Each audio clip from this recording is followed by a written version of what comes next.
It's a beautiful night here in San Francisco. I'm recording at night. I usually record at night. I find more peace at night, less distractions, less noise. But I wanted to say, most of you know me in terms of video filming, varieties of different types of videos, and many different genres, I guess you would say. I started out filming 1960s videos for Haight-Ashbury era up to now in that area, and I just love that area. It's very near and dear to me. I must have been alive, I suppose, during the 1960s. I always thought maybe I was a Vietnam guy and maybe I was killed when I stepped off of a plane. You know, that sort of wild imagination swing that a lot of people do. But my time here has brought me to several different places, and I wanted to say I really appreciate everybody subscribing and liking the videos. I know this is a whole different turn, but I think it's a nice turn, and it's not a permanent turn. I like different mediums, I guess you would say. I'm a big fan of radio. It's hard to find good radio anymore. It's mostly only news. And even when I was a kid, back in the day, you could still find radio programs, and everybody enjoyed them.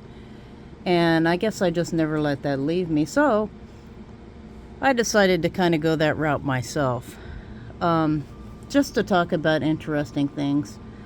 So here's my first segment. Hope you enjoy it. Have a great night. So, in speaking about my beloved San Francisco, O.J. Simpson passed away the other day. Yep, that O.J. Simpson. All-star running back from Galileo High here in San Francisco. Heisman Trophy winner. All-American. San Francisco 49ers. Buffalo Bills. And then retirement. And I believe O.J. retired in the 1970s, maybe early 80s. His career was pretty much over by the time I started watching football anyway. And that was probably the early 80s. And O.J. had a phenomenal career, as most people know. But he's best known for the death of his wife and Ronald Goldman in June of 1994, I believe. I remember exactly that day when that happened. June 12th, I believe.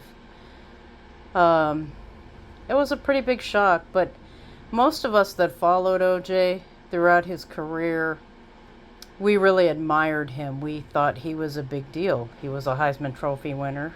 After all, he was rich. He was handsome. He married a lady, and then met Nicole and divorced the lady and married her and ended up with a gaggle of kids, one of which I believe passed away from a drowning incident in a pool during the 1970s. So thus I think he was just left with the 4 kids, 2 with Nicole and 2 with Marguerite Simpson. I can't remember her maiden name, to be honest, but of course, you know, everybody knows what O.J. was best known for. The death of his wife and Ronald Goldman, and the aftermath that ensued from that trial. And I remember I was in college when that trial was on, and it was a huge spectacle, huge. And it really, there was a race divide specifically in those days over that. And I can understand that looking back, because things back then aren't the way they are now. We've done a lot of work since then. But one thing I couldn't understand is, again, like so many things in this life, it's not about race, it's about class. And I'm beginning to find out more and more.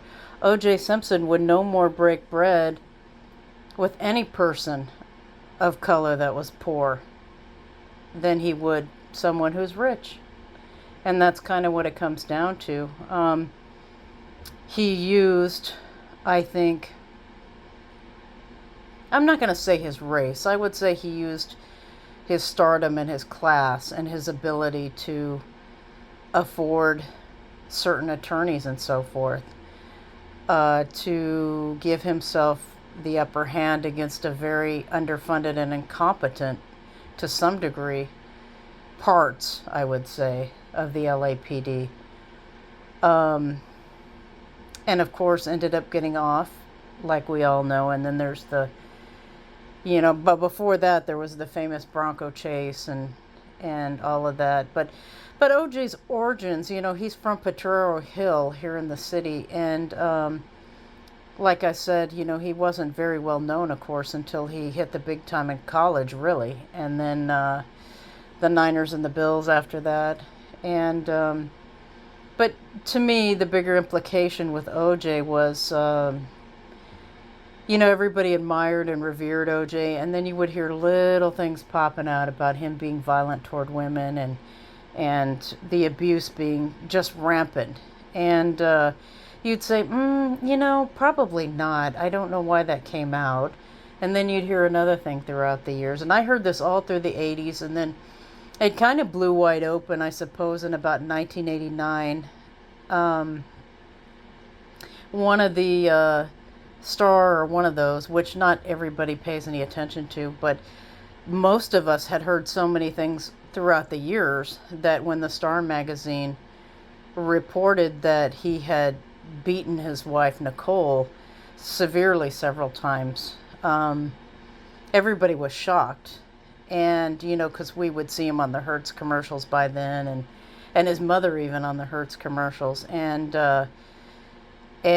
you sort of got to know him as an individual, a violent individual. And they met when Nicole was very young. I can understand how those things happen. I think that I wouldn't say it's grooming, but probably the manipulation is a little bit easier when women are 17, 18 years old, I'm sure, that would be more likely and maybe even perhaps commonplace, really.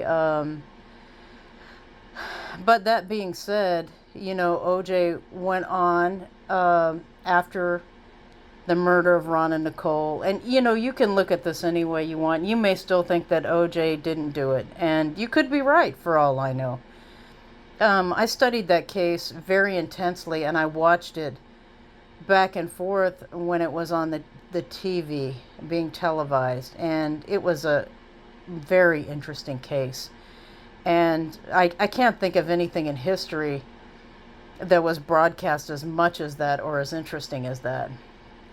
And at the end of the line, when OJ was acquitted, there was so much cheering from the black community. And my angle, what I was trying to get to with this discussion, was just the abuse that Nicole suffered. Now, I thought that I was very sure that it was a crime of passion. I was very sure of that.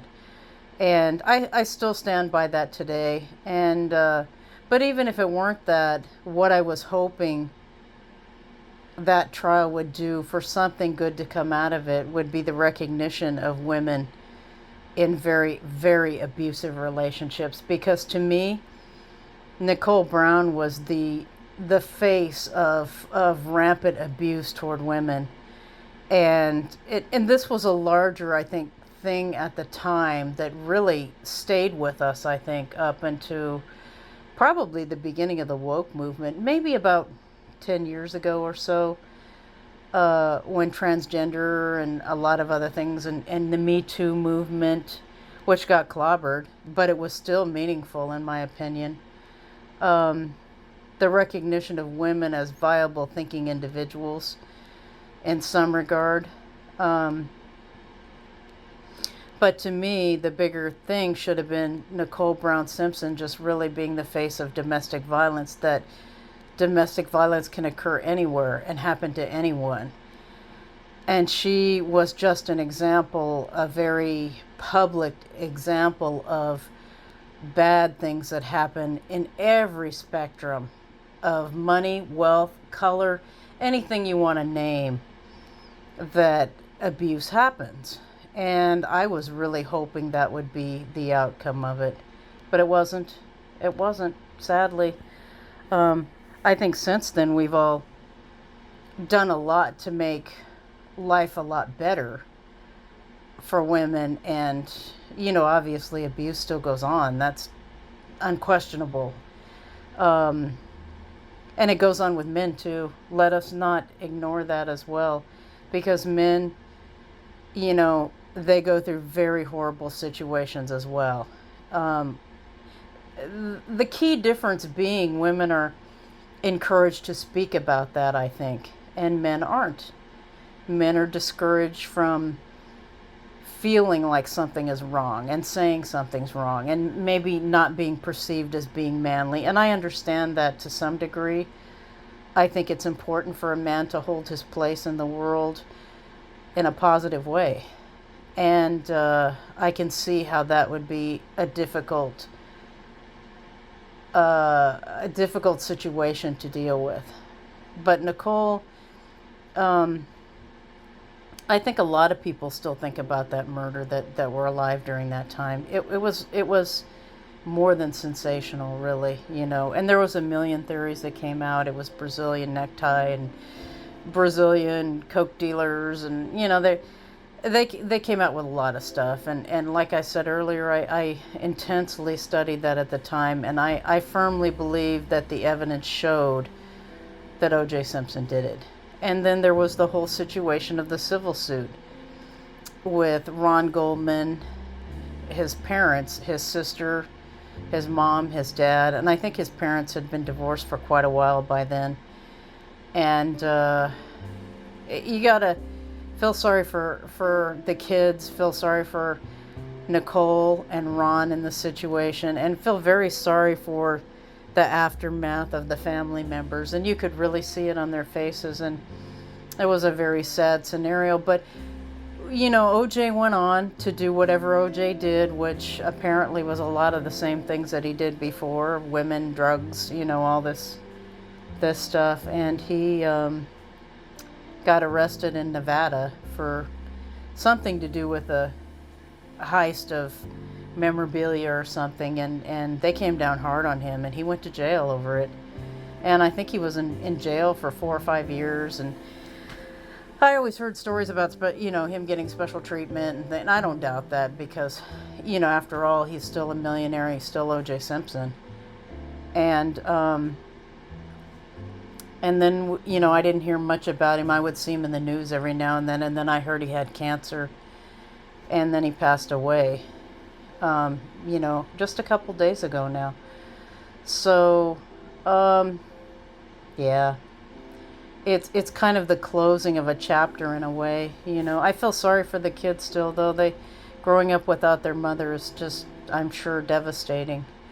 And, Nicole had a lot of sisters, and they were very close with the parents. And it's, the 90s were a different world, too. A lot of things happened in the 90s. I can remember them being a very tumultuous but very interesting time, with great music. And, as I said, I was in college, so it was a interesting time for me as well. But, yeah, it was really, really an interesting trial and an interesting time.